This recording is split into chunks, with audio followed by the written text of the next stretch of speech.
Багт тэнгэр эзхийн сойрхлоор Батхан их хайрхны эвгээлээр гүртэн гонгор өвгийн хаваар гүрэн Монголынхон зом бүхний төлөөнө хар хорын хүчээр нээгдсэн халуун тамийн хаалгыг дарав би.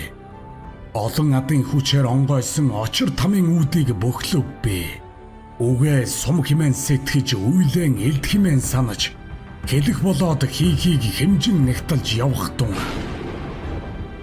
Хөх Монголын минь галуулан голомт мөнх тэнгэр мэт өн амгалан орших болдгоо.